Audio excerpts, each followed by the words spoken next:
क्या आपको पता है कि बिहार को एक विशेष राज्य की दर्जा दिया जा रहा है? पिछले कई महीने से इसका मांग उठ रहा है। हालांकि नीतीश कुमार, बिहार के मुख्यमंत्री नीतीश कुमार, इसका मांग कई महीनों से पीएम प्रधानमंत्री के पक्ष में जाकर बातचीत करते हैं कि बिहार को एक विशेष राज्य की दर्जा दी जाए, लेकिन कई दिनों से, मतलब कई महीने से बात को टाल दिया जा रहा है। हो सकता है कि विशेष राज्य मिल जाए, क्योंकि अगर नहीं विशेष राज्य की दर्जा पीएम मोदी देंगे तो हो सकता है कहीं पलटू चाचा कुछ भी कर दें, ऐसा हो सकता है। तो विशेष राज्य की दर्जा बहुत जल्दी मिलने वाला है बिहार को। तो आज हम देखने वाले हैं विशेष राज्य होता क्या है। विशेष राज्य, देखो टॉपिक में ही आप देख सकते हो, विशेष राज्य का मतलब होता है सभी राज्यों से एक विशेष प्रकार के राज्य होगा। अभी तक ना विशेष राज्य 11 गो हमारे देश में है। कितना है? 11 गो। 28 गो राज्य है, 28 में से 11 गो राज्य विशेष राज्य में है, और ये 12वां ये बनेगा और 13वां आंध्र प्रदेश बनेगा, क्योंकि आंध्र प्रदेश में नायडू साहब भी विशेष राज्य की दर्जा मांग रहे हैं। चलिए देखते हैं विशेष राज्य क्या होता है। तो सबसे पहले आपको पता होनी चाहिए विशेष राज्य का पूरा नाम होता है SCS, स्पेशल कैटेगरी स्टेटस। ये विशेष राज्य को इंग्लिश में बोला जाता है। इसका संकेत जब भी आएगा ना SCS तो समझ लेना आप स्पेशल होता है, कैटेगरी होता है, स्टेटस होता है। ठीक है, ये बिहार में आप देख रहे हैं, बिहार में 38 जिला। हम बात करते हैं आगे की कहानी। आपको हम बता दें कि भारत एक राज्यों का संघ है। राज्यों का संघ मानो तो राज्य, सभी राज्य एक दूसरे से मिलकर संघ में रहता है। ये भारतीय संविधान के अनुच्छेद 1 में लिखा गया भारत राज्यों का संघ है। जब इंडियन कॉन्स्टिट्यूशन आप पढ़ोगे तो इसमें स्पष्ट लिखा हुआ है कि भारत राज्यों का संघ है।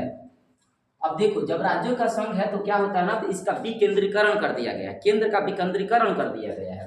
कि वित्त आयोग क्या करता है? वित्त आयोग की सिफारिश होता है। वित्त आयोग क्या होता है कि जो केंद्र सरकार के पैसा विभिन्न राज्यों में बंटवारा करता है जो आयोग, उसी आयोग को वित्त आयोग कहा जाता है। तो वित्त आयोग क्या करता है कि केंद्र सरकार का एक आयोग है, एक विभाग है, उस विभाग से मतलब भारत के जितने भी राज्य हैं 28 राज्यों में क्या करता है? पैसा बांटता है।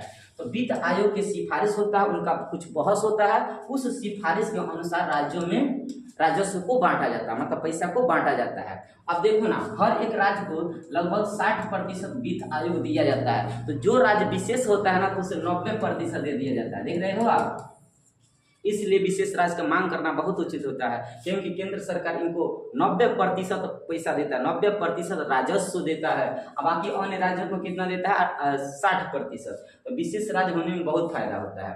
अब देखो, विशेष राज्य किसे कहते हैं? ऐसे राज्य जो भौगोलिक, सामाजिक और आर्थिक रूप से पिछड़े हुआ हो और उनको उत्थान करने के लिए जिस प्रक्रिया को अपनाया जाता है उसी को हम विशेष राज्य के रूप में जानते हैं। तो विशेष राज्य के दर्जा किन राज्यों को दिया जाता है?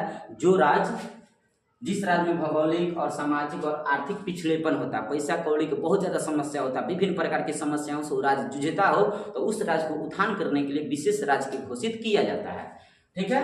अब देखो, एक और बात याद रखना कि विशेष राज्य एक संवैधानिक निकाय नहीं होता। इसमें भारतीय संविधान में कहीं चर्चा नहीं किया गया है कि विशेष राज्य क्या होता है, कहीं चर्चा नहीं किया गया है। लेकिन सबसे पहले हम आपको बता दें, 5वां वित्त आयोग का बैठक हुआ था 1969 ईस्वी में। उस समय बताया गया था कि वित्त आयोग के माध्यम से 5वां वित्त आयोग हुआ था। 5 साल पर एक वित्त आयोग का बैठक होता है। हालांकि अब तो इमरजेंसी में भी हो रहा है। 5वां वित्त आयोग 1969 में हुआ था। उस समय जम्मू कश्मीर, असम और मेघालय को विशेष राज्य घोषित किया गया था। अगर आपसे पूछा जाए विशेष राज्य, सबसे पहले विशेष राज्य घोषित कब हुआ था, तो 1969 में 3 राज्यों को, क्योंकि उस समय जम्मू कश्मीर राज्य था। आज जम्मू कश्मीर राज्य नहीं है, केंद्र शासित प्रदेश हो गया, ये तो खत्म हो गया राज्य।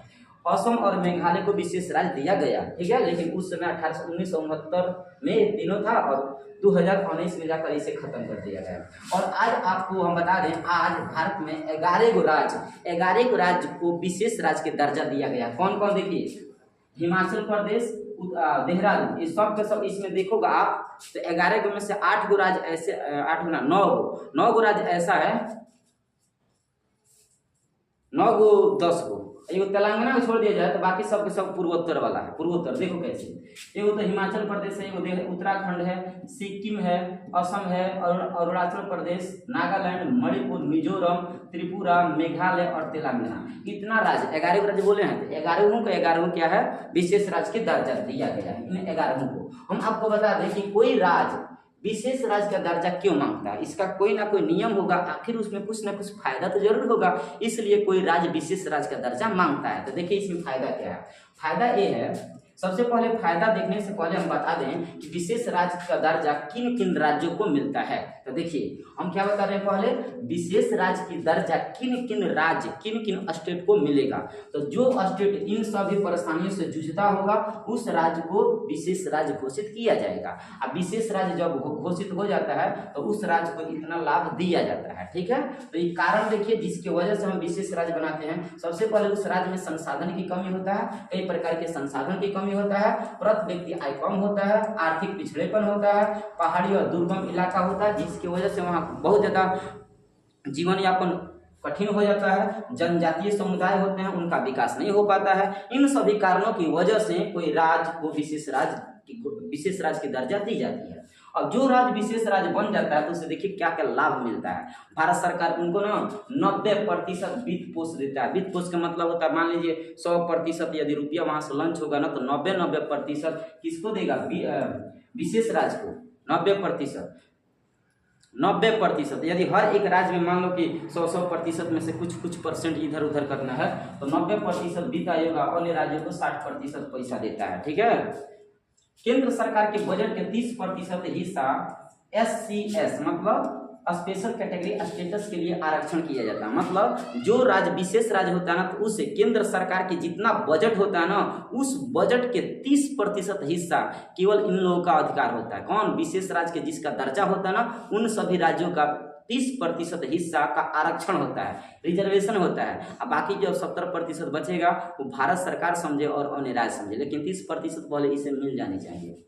दूसरा, सीमा शुल्क एकदम ना के बराबर लगता है इन सभी राज्यों में। आयकर मतलब इनकम टैक्स नहीं लगता है, निगम कर नहीं लगता है, भारी छूट इन सब में दिया जाता है, एकदम ना के बराबर होता है। और जब किसी प्रकार के जल्दी टैक्स नहीं लगेगा ना तो उस राज्य में क्या होता है, उद्यमी का बहुत ज्यादा बढ़ावा होता है। मतलब लोग उद्योग धंधा उसमें ज्यादा खोलते हैं क्योंकि उसमें टैक्स तो बहुत कम देना पड़ता है। तो इससे क्या होता है ना, जावना राज्य में जिस विशेष राज्य में जो राज्य विशेष राज्य घोषित हो जाता है उन सभी राज्यों में इन सब का छूट मिलता है और इसलिए वहाँ व्यापार सबसे ज्यादा होता है, उद्योग धंधा ज्यादा खुलता है, तो ये लाभ होता है।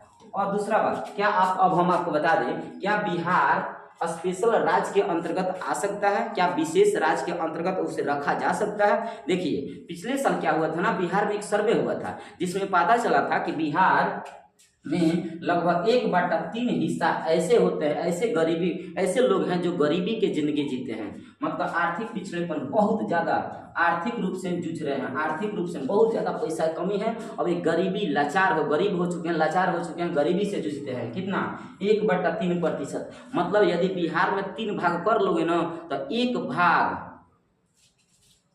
भाग मतलब है 1/3, 3 को 1 4, तो 3 1 4, 1/4 का मतलब 1/3 इसमें रहे हो, 1/3 कितना होता है? 1/3 मतलब चौथा 4 हिस्सा है तो 1/3 मतलब 3 हिस्सा क्या है, गरीबी से जूझ रहा है। और गरीबी से जूझेगा तो इतना गरीब, देखो वैसे भी हम लोग को पता है 1/3 एक भारी भरकम एक एरिया हो गया उसमें। और वैसे भी भारत में सबसे गरीब राज्य बिहार ही होता है, ये आप जानते हो। ये तो हुआ पिछले साल के आंकड़ा के अनुसार 1/3 हिस्सा गरीबी से बिहार के लोग जूझते हैं। दूसरा कि बिहार में सबसे ज्यादा प्राकृतिक आपदा आता है जिसकी वजह से बिहार में सबसे ज्यादा खेती बाड़ी से लोग कमाते हैं और जब प्राकृतिक आपदा बाढ़ आता है तो भी दह जाता है जिससे और ज्यादा ये लोग गरीब हो जाते हैं। तीसरा कारण ये होता है जब बिहार का बंटवारा हुआ था 15 नवंबर 2000 ईस्वी को बिहार और झारखंड में बंटवारा हुआ था तो उस समय अधिकांश उद्योग धंधा झारखंड में चला गया जिसकी वजह से बिहार में रोजगार की कमियां पड़ गई। और जब रोजगार की कमी पड़ जाता है तो कहीं ना कहीं बिहार में बेरोजगार हो जाते हैं, बेरोजगारों की संख्या बढ़ता है और इससे कहीं ना कहीं बुरा प्रभाव देखने को मिलता है इनके जीवन यापन पर। तो ये सभी कारण होता है। इसका मतलब है कितना सब परेशानी बिहार जूझ रहा है, बिहार मतलब बहुत ज्यादा परेशानियों का सामना कर रहा है। इसका मतलब इसे बिहार राज्य का घोषित कर देनी चाहिए। अब देखो क्या होता है, स्पष्टता इसका मांग तो चल रहा है, देखिए क्या होता है। इसी प्रकार आंध्र प्रदेश का भी होता है। Okay, thank you.